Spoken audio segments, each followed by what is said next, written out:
In 1946, Ole Kirk Christiansen, a Danish toy maker, went to a trade fair in Copenhagen and found this curious little plastic brick. It had been invented a few years earlier by a British toy maker named Hilary Page. But Hilary ultimately failed. His toy shop called Kiddicraft struggled. His wife left him, and at the age of just 52, he took his own life. The man who invented the first interlocking plastic brick never got to see that invention take over the world. Instead, all the success would go to Ole Kirk Christiansen, who took the idea from Hilary and mass-produced the bricks himself. Today, LEGO is the world's largest toy company, bringing in $8 billion in revenue last year.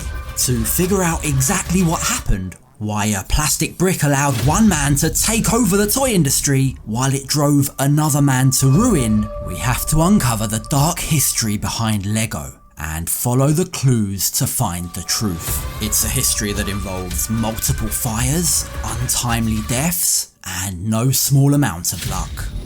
And it all began in 1891. That was the year that Ole Kirk Christiansen was born in a small Danish village. His family were poor and he was one of 13 children. But he was fortunate enough to receive an education and later to apprentice as a carpenter for one of his brothers. And it was while working as a carpenter that Ole began experimenting with toy making, which he fell in love with. And before long, he'd invested his life savings into starting his own workshop.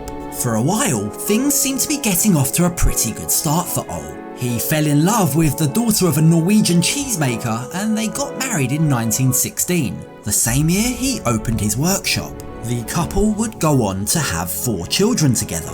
But 8 years later, those children caused the fire that burnt down the workshop and the family home. Ole rebuilt his workshop but was so low on cash that he was forced to rent out some of the rooms to fund the construction. And that was all before the Great Depression. Once the stock market crashed in 1929, it sent the global economy into a downward spiral. Ole was caught up in it along with the rest of Denmark. His sales suffered and he had to lay off most of his employees. What's more, Ole's wife died, leaving him alone with his 4 children. Still, he did his best to salvage his business while caring for his family, and it was during this time that he gave the company a new name, LEGO.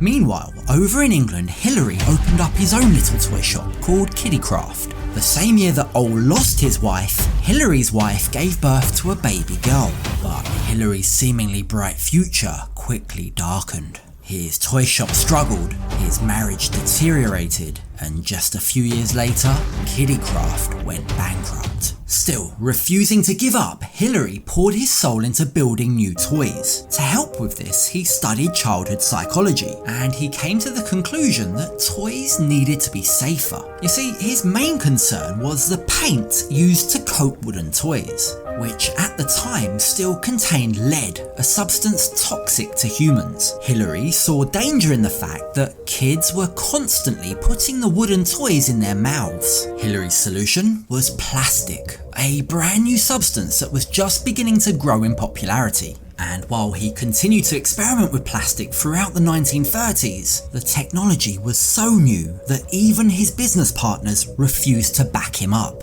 At this point, Ole and his son Godfred, who had started working with his father, were still years away from turning to plastic. Instead, they were focusing on a new line of wooden toys. These were popular enough that Ole's business started to make a profit, at least for a while. But then, in 1942, the second fire happened. One night during a storm, Ole's workshop ignited. Despite the efforts of local firefighters, all of Ole's models and drawings were destroyed. Once again, Ole had to start over, constructing a new factory and rebuilding each of his models by hand. Ole probably would have continued in this way for the rest of his life, working on perfecting his wooden toys while ignoring the new material called plastic. But just 4 years after that second disastrous fire, Ole encountered something that would change the trajectory of his business forever. That was when he travelled to the trade fair in Copenhagen and came across Hilary Page's little plastic brick.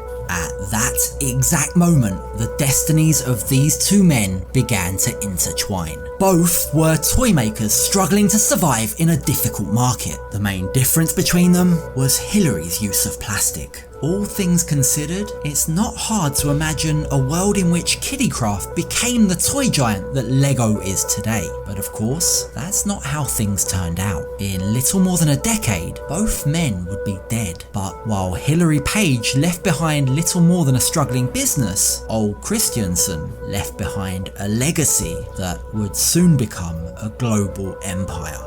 Now, of course, it was Page's invention that helped Lego to succeed, but was it really as simple as just a stolen idea? The ironic thing is, Kiddicraft got its own start by copying other toy companies. Before inventing interlocking bricks, Page imported wooden toys from Russia, things like stacking rings and nesting dolls. But he also had his own ideas. His fascination with child psychology led to him spending hours a day observing how children played and which toys they chose. His goal was to develop fun, safe toys that parents could trust, and so with the well-being of children at the core of his design, Page turned to plastic, not as a cheaper alternative to wood, but as a safer one. The problem was, Page's plastic bricks didn't sell. In fact, although Page received a patent for them in 1940, they were never more than just a small part of his overall toy company. Now, while Page's bricks might look a lot like modern Lego, they're missing a couple of key features. If you look at the underside of a Lego brick, you'll see that there are tubes that have openings that match the studs on the top side. Before the invention of tubes, plastic bricks tended to fall apart, making them difficult to play with. Lego only developed these tubes in 1958, a year after Page's death. That same year, Ole died of a heart attack and his son Godfred took over the company.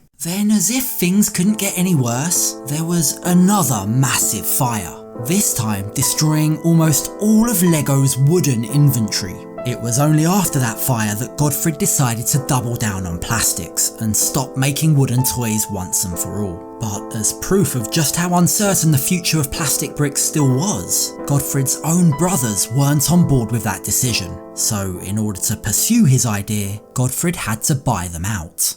The other reason why Lego succeeded while Kiddicraft failed is the fact that Lego is more than just plastic bricks. It's a whole system of play. Regardless of which set you buy, all of the bricks will fit together with bricks from any other set. This idea, which also came from Godfred, turned Lego into the ultimate tool for the imagination. Now, there are conflicting reports as to whether or not Hilary Page ever gave Lego permission to use his brick designs. According to the company's official history, when Lego contacted Page about using his design, he gave them permission, even wishing them luck.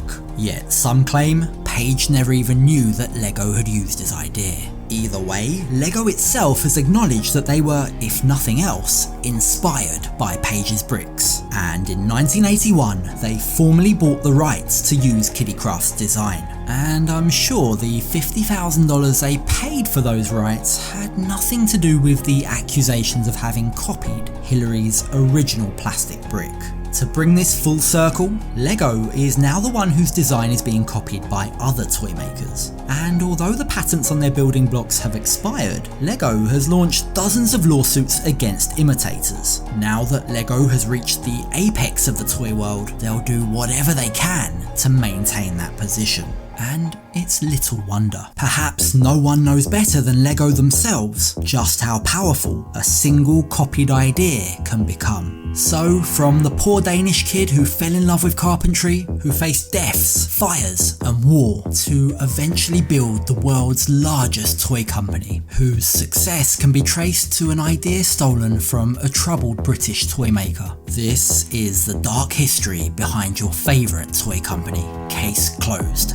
Watch this video next, where we explore the dark history of this famous company.